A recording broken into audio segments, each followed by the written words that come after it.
You wanted the best.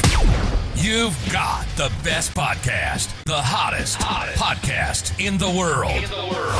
The Chris Voss Show, the preeminent podcast with guests so smart you may experience serious brain bleed.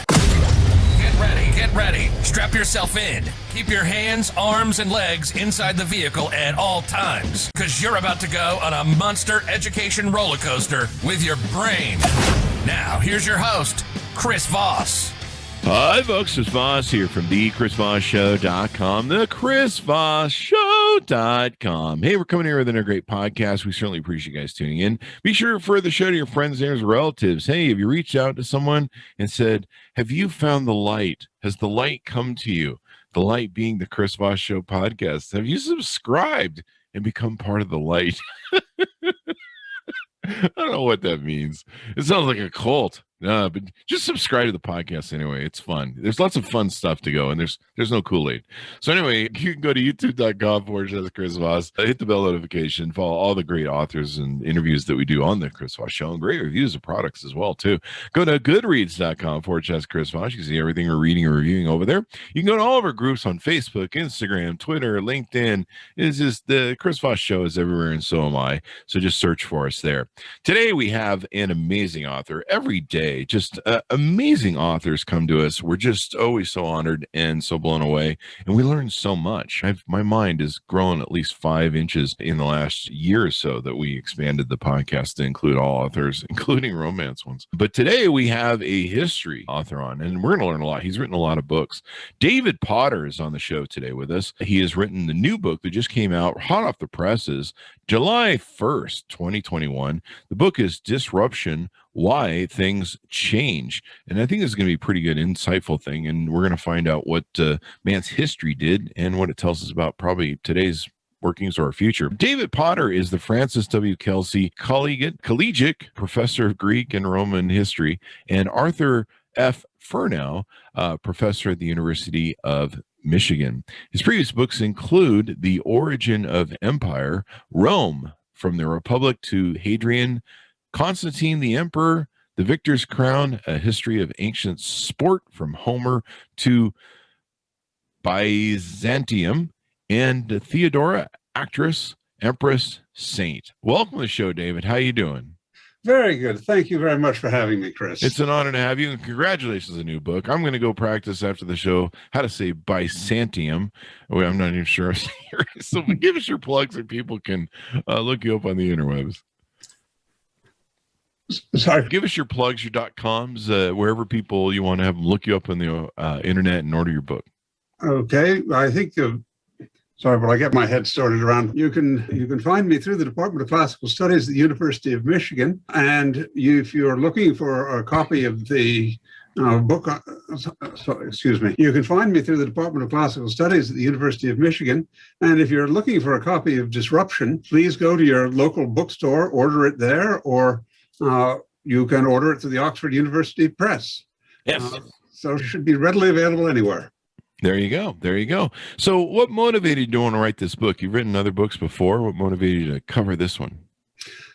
It was really the Charlottesville riot that got me to start asking some questions about where are we now and how did we get there? And I've been around for a while, but we've never seen anything quite like what we saw in Charlottesville, where the President of the United States is actually encouraging insurrection against the United States. And then, of course, we've seen a lot more from there, taking as a proposition that the former president was really more of a symptom than a cause of what's going on here. I started asking, when else in time have we seen potentially really big changes? What causes this kind of breakdown? Does it always lead to a bad end? Sometimes can it lead to a very positive change? And so what I was trying to do with the book is look at how big disruptions happen, how you can have a positive outcome, how you can have a negative outcome.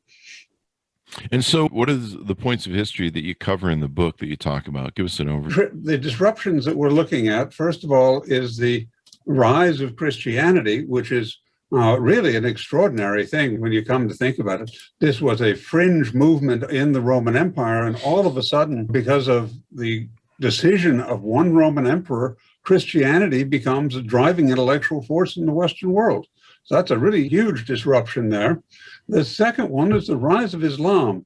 And how did you sweep away states that had been around for 1,000 years and replace them with something else? And again, it's a really sudden, dramatic change centered around a series of ideas that, again, were very much on the fringe of everything very shortly before they became critically important. And then we move ahead in time and get to the Protestant Reformation. The Christian church had obviously changed a very great deal, and I sometimes like to imagine what would happen if Constantine returned from the grave and wandered around. I don't think he'd recognize what he saw in any way, and if he found that you were actually electing an emperor, he would have run screaming from the room. But what we see is a system of thought that has again become very rigid. And a new technology, and this is going to be very important for the rest of our disruptions, a new technology that nobody really knows how to handle, and that is print. And print enables ideas that really wouldn't have gone anywhere a century before 1500 to be spread around Europe with incredible rapidity. And it's a combination of the development of new schools of thought, of questioning conventional orthodoxies with a new technology, which leads to the Reformation. And we look at that in a variety of different places, first of all with Luther in Germany, and then in England, and then in the Netherlands, as we see the growth of the nation state in Europe as a result. Our next big disruption is going to be the use of political theory to write new constitutions in the late 18th century. And today it's hard for us, I think, to imagine just how incredibly radical the U.S. Constitution was, to take the ideas of political theorists and to meld them into a workable political institution. And at the same time, exactly the same ideas are being used in France with completely different results. And so it's a big question. Why does one set of ideas with one group of people work very well? And why, on the other hand, do we get and then we're going to move into the 20th century, look at the development of two quite different schools of thought that were very much contemporary with each other. Really, the 19th century, that is to say Marxism. And then on the other side of things, to look at Herbert Spencer and the development of what was known as social Darwinism, not a term that Charles Darwin, I think, would have liked very much at all. And then two movements which derive from these ideas and really shatter, of course, the world they're connected with, the first being Bolshevism, though there are times when I think that Marx wouldn't have recognized Lenin's version of his thought, and then, of course, Nazism. Wow. How do these take on? How do these take over? And then we'll end by looking a bit at what the world looks like in 2021. So these are all radical things that shake the world or the world social order and make a difference. And what is the theme that you found through the writing on all of them and what it applies to, say, today? Is a loss of faith in basic institutions. That when we look, for instance, at the Roman Empire under Constantine, he comes along after a period of 50 years of total chaos. The system seems to have stopped functioning. The same thing is happening with Islam, with the rise of Islam. The career of Muhammad comes in the wake of a terrible disease, a bubonic plague that arrived in the Mediterranean world. Potentially 50% of the population had died of this disease. And then the two great powers of the period, Rome and Persia, had gone to war with each other. Neither side really had the ability to support this war, but the only way that they could think about recovering their strength was go to war with your neighbors. They basically destroyed each other and opened up space for Islam to arrive. And when we turn to the Reformation, really the Holy Roman Empire is open to the major political institutions, open to question. You've got a teenager about to become emperor in Charles V. He doesn't even know German, and he's supposed to rule in Germany. We've got the Ottoman Turks coming east. People are asking big questions about the sale of indulgences, Catholic doctrine. Turn to the 18th century. Should you be taxing people who have no representation? Are the colonists getting what they're paying for from British government? And in France, of course, the French king has lost really a great deal of credibility with his own people. And part of it would, the fact there's a wonderful literature about just how corrupt all French institutions are. If you want to know what the problem is with the budget, you should look at how the king is spending his money on his mistresses.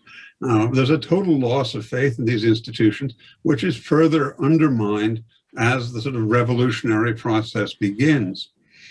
And the destruction of institutions as a result of the First World War. When we look at what happened in 1914, the German Empire, the Russian Empire, the Ottoman Empire, these institutions have been around for a while, or at least the kings of Prussia have been around for a long time, and none of them are going to be there at 1918.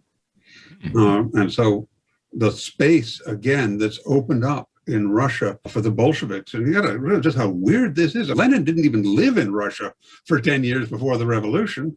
Wow. And Hitler wasn't a German citizen. Know that? Yeah. Wow, I just learned something new today. Holy crap. Was he a Russian citizen when he became chancellor? Oh, he was an Austrian citizen. He was naturalized as a German before he became chancellor. And is it true he had Jewish lineage in his history? No, it isn't. There were a lot of stories that were made up about him later. Stalin had a field day making up the life of Hitler. I guess he got the final laugh. Yeah. Stalin did. Yeah, well, the two of them deserved each other. Yeah, that's true. That's true. So this is quite extraordinary. So it starts with a loss in belief in institutions. Is that loss usually brought on by... Is it usually brought on by calamity, like you mentioned, the bubonic plague, or is it usually what we had in the recent 5 years where someone was programming people to devalue or disbelieve the institutions? That's a really good question. And I think that we can see is it can stem from any number of different causes. What we saw, for instance, in France in the 1780s, was an institution that had basically undermined itself through its own incompetence. Oh, wow. A crucial factor in the background to the Protestant Reformation were, again, a series of mistakes that had been made by the people who were in power, which led to people questioning them. Pope Julius in Rome, he liked riding around on an elephant. Yeah. Where's that in the job description? And so... I mean, that's Wednesdays for me at my house. Yeah. So you got people like Erasmus going down to Rome saying, what is going on in this place? And writing books about it that are wildly popular. So you don't need a massively destructive war. You don't need a disease. But what you do need is a lack of attention on the part of government to what it's supposed to be doing for the people it's ruling. You almost have to look at the last 4 years of Trump. And I know the rise of a lot of Trump, for him, it's really just about globalism and money and unlimited capitalism. Between her and the Betsy DeVos group, they basically just wanted all government removed if they could have their way, which means billionaires could do whatever they want, make whatever they want, and enslave American workers more than they do already. And they use the racism card, although I think Trump is a racist. But they use that as a way to get out the vote. Are we in another one of these curves? And do you see us getting out? Is there a U effect here? Or is there a savable turning point? Well, I think we are potentially in one of those curves, and you can see the signs of it, where information is substituted for truth. Somebody told me this. It's got to be right. The system has failed me. Where is the job that my parents had? Why isn't government stepping in to limit the power of incredible monopoly capitalism? I mean, with the passage of antitrust laws at the beginning of the 20th century, we pulled out of potentially that kind of social conflict. But nowadays, Here, and you look around the European Union, again, politics which are driven to the extremes, and the collapse of the center, of the area where people can get together and compromise and talk to each other in a reasonable way, is something I'm afraid that we're seeing right now. And if half the people who were on the Capitol on January the 6th have now decided that was a tourist attraction, we can see just exactly where we are. And so what you do to get out of this is you've got to find a way of trying to rebuild a kind of center where people can come together. And I think that's what Joe Biden is really trying so hard to do. First of all, with the vaccine rollout, now with his infrastructure bill. But is it going to be possible around legislation which is looking for the welfare of people broadly in society to convince people that this is what's really happening and to actually get these bills passed? In Europe, again, can you maintain the stability of the European Union? I mean, recent local elections in Germany were very hopeful, but then no longer part of Europe. But the Brexit campaign was really, again, a collection of lies, misrepresentations, the idea that leaving the European Union would be good for the United Kingdom, a complete nonsense, and it's showing up now. But there was no central ground in the last election there. You had two extremists running against each other, and Boris Johnson should have been the easiest person to defeat that you could possibly find. The Labour Party couldn't put up, and it was Jeremy Corbyn, a convincing alternative to it. But Jeremy Corbyn sitting there saying, well, this was a great success. More people voted for a socialist agenda than ever before. Great, you lost 70% of the vote. Yeah. So let me ask you this: I guess there has to be a mental sea change with the population to be able to make these sea changes that you documented in your book. And one of the natures is, like you mentioned, disbelief or failure of the institutions and people going whatever, and which probably explains. That terminology probably explains why people adopt fascism, because it makes the trains run on time and that whole thing. What was interesting to me is last time I was talking to somebody about some of these different things that we're talking about, what's going on in our current world. And they referred me to Robert A. Papes. I think I'm pronouncing his last name correctly.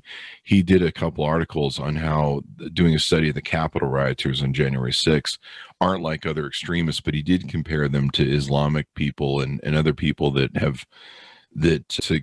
go to extreme or are willing to do exact violence to achieve their goals and means. And we're seeing all sorts of wrap up of that to do a clawback to fascism. Do you see that in your book and in the studies of the people? Does it have to be a real mental sea change of what they adopt or adapt to, and belief systems more fantastical or conspiracy theory sort of stuff?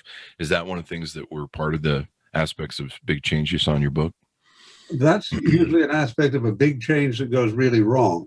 No. I'll say that it was absolutely a feature of Hitler's rise to power, the mythology, the stab in the back. We weren't losing that war. It was traitors at home. Then, again, in Russia, the Tsar basically undermined himself. But Lenin comes in, peace and land. He had a really solid message for people. We're going to end this war and everything's going to be better for you. He wasn't advertising the fact that he was about to set up a dictatorship supported by terror. Stalin comes after him. Again, creates a fantasy world that we're under threat from outside, that we have to protect ourselves. The only way we can protect ourselves is rooting out the enemies within. Again, there's a whole series of lies. In Robespierre, exactly the same way in France. He's going to create the new society of virtue, and we're all going to be better people for that. When you're not getting there quite yet, now are you? It's a good thing we invented the guillotine. We're going to help everybody become more virtuous that way. It always does. A little bit of new technology right here. They call that Fridays around my house. But when you look at the United States or the 13 colonies, at that point, you've got a cadre of people who really know each other pretty well. And most of the people at the Constitutional Convention had served in the Continental Army. When George Washington, when their general says, no talking to the press during this convention, they're going to do what he tells them to do. I mean, there was real leadership there. People had a clear idea of what they were going to obtain. They were willing to compromise to get there, to fix a system of government that really didn't work. Because, of course, the ideology of the revolution was originally, you don't need any big government. We just got rid of the biggest government we could find. And so forming a new one is really a radical step. There you go. It's so basically we have to start trusting institutions and what's going on now. And I didn't really think about that's what Biden's doing, but that's what Biden is doing. He's showing what Trump was trying to show, how government was broken and how they could make it more broken so that people wouldn't want it. I think Reagan tried the same thing. You know, Reagan used to have that line where he used to say, I think he used to use that line of how the most worst thing you can hear is we're the government, we're here to help you. That or there's some other trope that he used. But they were basically, a lot of people don't realize that they're just walking, parroting memes that are sent out by these billion dollar networks that just want to control. They want to keep the wage low. They want unfettered capitalism. They don't want any regulations. They don't want any laws. They want to be able to dump, pollute, whatever they can do to make money is good for them. And the American public will take it on the chin, but they willingly do so because they run around parroting these talking points and then they're lost. It's interesting to me. I see more the hand of what Trump was trying to do by destroying value in government, of course, destroying value in the press and destroying everything. I really think he was going to try and seize power and go full fascist in his second term. He kept telling Bob Woodward, you will know me in my second term. And I really found listening to those tapes where he said that multiple times, I was really creeped out. And he tried to seize our government. It's becoming very evidently clear what was happening, and he's still going to be trying. And it looks like we have some real rise of fascism issues over here. But yeah, I see now what you're talking about, where if Biden can stabilize belief in government, he's trying to end poverty and doing a lot of things. But the Republicans are going to do everything to sabotage him, and they're already changing voting laws. So this should be interesting. And what more can we draw from what you've written in your book in the past and history that teaches us about maybe what the future is and what's going to happen in the next few years? Tell me what's going to happen in the next few years, will you, David? The one thing I do suggest in the book is that historians aren't always the best prophets, but one of the keys that we see in a positive moment of disruption is that there is a really quite narrow group of highly competent people at the center who are trying to drive the policy. When Constantine converts to Christianity, there are a few Christians around. They actually rewrite Christian doctrine with him to create a central doctrine of Christianity, to give something that everybody can latch onto. Okay, this is what we mean. This is what it means to do this. We're not going to tell you have to do it, but if you will kindly come along with us, it's going to be to your advantage. And the critical thing is show people why it is to their advantage to do something that's different. And I think in some ways Biden can succeed in doing that. The Republican Party's open obstructionism is going to undermine itself. You know, there are still some people in the Senate and the Republican Party who want to see a bipartisan government. And I think if their influence can expand, because no matter how many times you try to change the voting laws, people are still going to realize that it's the Republicans who are keeping change from happening. And exactly what you're saying, were saying earlier, is critical to start reining in the power of monopolistic capitalism. I mean, you know, look at what Amazon offers you, right? I mean, the New York Times just ran a piece today on how badly they treat their workers. Yeah. And people try to unionize. They're lied to. They're threatened. There needs to be a way to step in and say, no, you have to allow people to organize. You can't be the biggest company in America and nobody is part of a union. Yeah.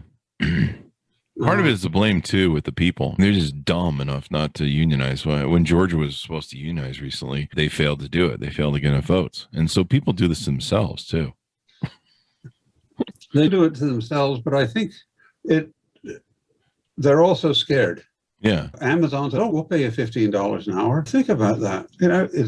That's the best you're going to get out of these people. Mm-hmm. This isn't. It sounds good because everybody's saying this should be the federal minimum wage. And Amazon says, "We'll give you the federal minimum wage, except that's going to be your maximum wage." Yeah. Exactly. Don't pay raise. Yeah. You get your pay raise right out of the gate. We had Ruth Ben-Gate on the show, and she did a book called, I think it's called Strong Men, if I recall right.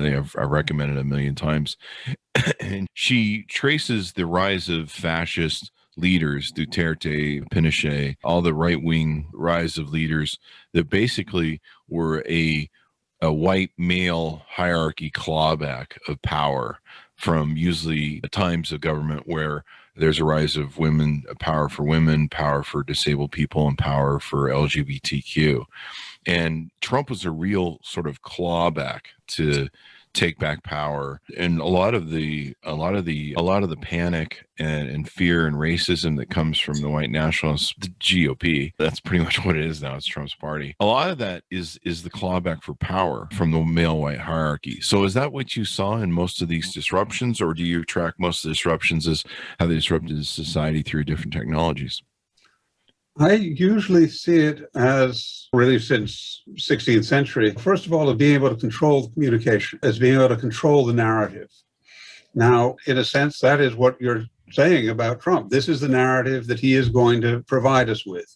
This is the narrative that the National Front is providing you in France. This is the narrative Alternative for Deutschland is providing. You get as a specific racist narrative. Mm-hmm. You've got to be afraid of immigrants. Mm-hmm. You've got to be afraid of people who aren't like you because they're going to take away what you have. Mm-hmm. Now, that is certainly, a narrative that Hitler used very successfully in the 1930s. In a way, that was the same kind of narrative. They're going to deprive you of your revolution. Mm-hmm. They're going to take this all away from you. It's a very powerful line mm-hmm. that you can use. What Martin Luther did was actually provide a completely different story. Mm-hmm. And I said, I'm sorry, you don't have to pay for salvation. God is going to tell you whether or not you're saved. There's nothing in Scripture that says that there is a place called purgatory, and there is nothing there that says that you're going to be stuck there until you buy some indulgences or your family members buy indulgences for you, or you buy them for yourselves respectively. He said, let's change the story. And if we change the story about our ideological system, the way we believe in our version of Christianity, we're going to change a whole lot of other things as well. We don't have to take orders from somewhere else. The princes of Central Germany can run their own show.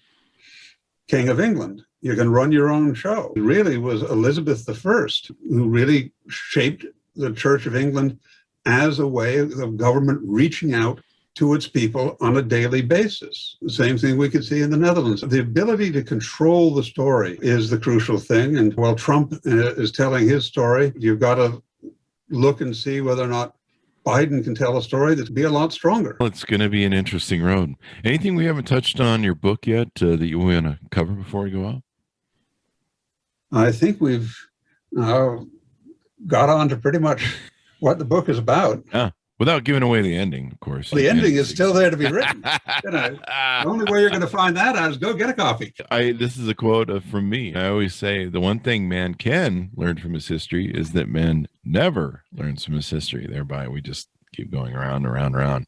Well, and it is. I do find it extraordinary. If you study politics, the making the other man or that guy over there, or I forget the other terms for it, the immigrant or the person that is the stranger in town. This has been used for tens of thousands, if not at least thousands of years, depending upon which scientist you listen to. This has been going on probably since the beginning of time of man, since the early tribe. There's that guy over there, and he's not in our tribe, and you should be careful and wary of that man or whatever. And people use it to retain power and control. And it just kills me that people haven't learned this by now. They're like, you've been pulling that government immigrant thing on us now for 10,000 years. I think we can finally let this go. But it's interesting how we just keep falling for it every time. I think that's right. And I think one of the really important points I hope that people will take away from my book is that there are no great impersonal forces of history which cause things to happen.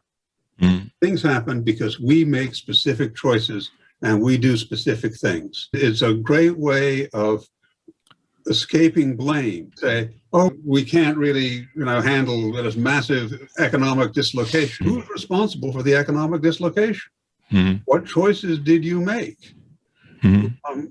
What choices have you made in campaign finance laws to enable the wealthy to have an extraordinary influence over the political process? Yeah. Each one of these things can be traced to a specific moment. We've seen after January 6th, Senator Blumenthal beginning to question what are the pieces of legislation which have enabled tech companies to control communication in this country. Mm-hmm. Maybe we should rethink that. That's a specific choice you can make. Yeah. Specific choice Congress can make. And we can't continue to simply blame all of these circumstances around us for the choices that we're going to be making. Yeah. It's interesting. I think the way I resolve it in my head, though, is probably the head of Barnum Bailey Circus said it best. There's a sucker born every minute. So that, I guess that's the overall arcing rule of human nature for the last 10,000 years. Maybe we'll just write it off to that. There's a sucker born every minute. David, it's been wonderful to talk today and cover your book and everything else that's inside of us. Give us your plugs, your .coms, so people can find you on the interwebs.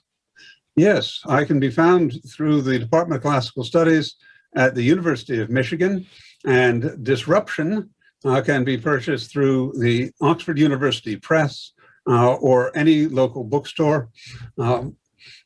Try to use a local bookstore rather than Amazon. That would certainly be in keeping with the message of the book.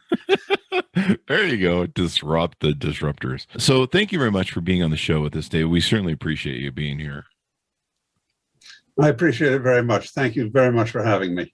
Thank you very much, sir. Disruption. Why Things Change. July 1st, 2021. It's hot off the shelves. David Potter. Order that baby up. Go to your local bookstore, seller, or wherever fine books are sold, and you can educate yourself and get smarter so you're not one of those Barnum Bailey circus people where there's a fool born every minute. So you definitely want to read David's book. Thanks so much for tuning in. Be good to each other. Stay safe, and we'll see you guys next time.